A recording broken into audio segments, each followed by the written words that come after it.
दोस्तों, ये कहानी बिज्जू नाम वाले भेलपुरी की है और उसकी भेलपुरी बहुत ही मशहूर थी।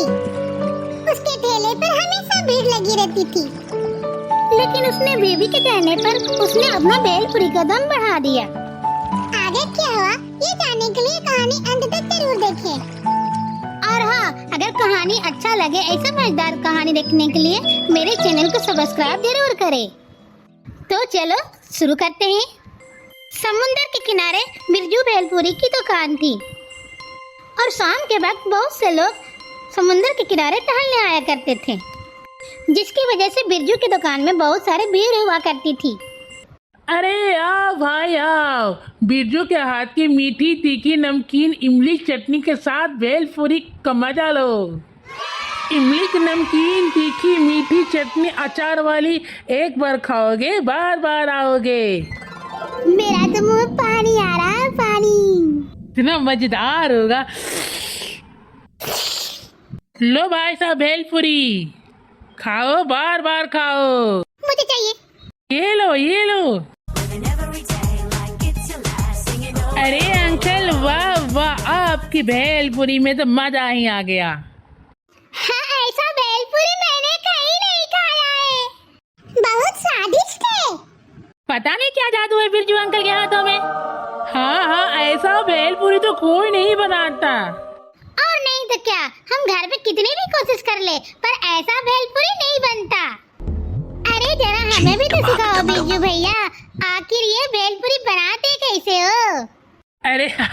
अरे बहन जी, अगर दुकानदार अपना राज खोल दे तो उसका दुकान कैसे चलेगा? हर घर में बनने लगेगा तब। और मेरी दुकानदार कैसे चलेगी? बस यूँ समझ लिए कि आप लोगों का आशीर्वाद है। आप लोग हमारे दुकान में आइए, खाइए, मजे लीजिए और मेरा दुकान ऐसे ही चलता रहे। बस आप लोगों का प्यार है और कुछ नहीं। आपकी बातें भी मीठी और नमकीन इस भेलपुरी की तरह है बिरजू अंकल। ये तो आप लोगों को प्यार है, ऐसे ही प्यार बनाए रखो।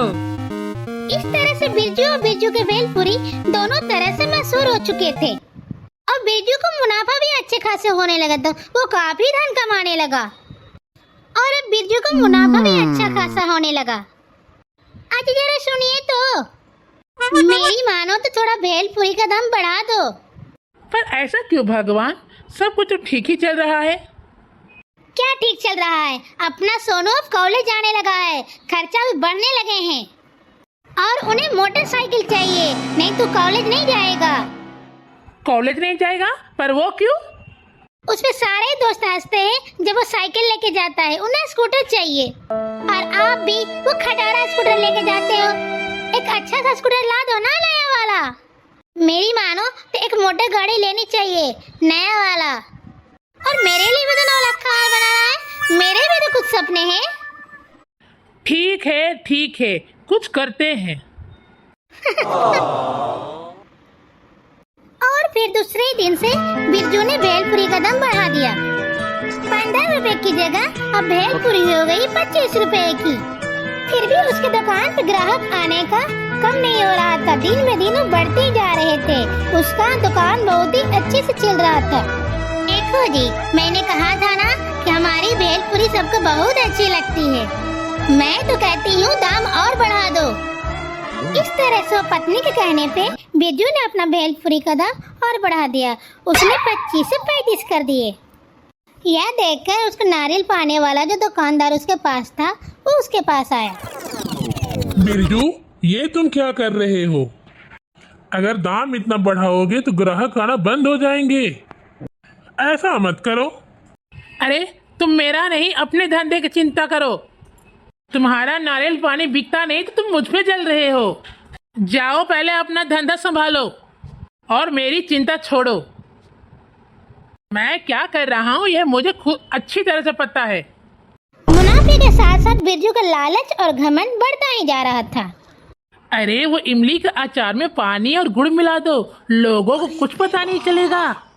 ज्यादा पैसा कमाने के हेतु अब वो भेलपुरी में मिलावट भी करने लगा, जिसके कारण भेलपुरी का स्वाद पहले जैसा ना रहा। अब उसकी ग्राहक भी कम आने लगी। अरे ये तो ज्यादा मीठी है। और इससे तो बांस भी आ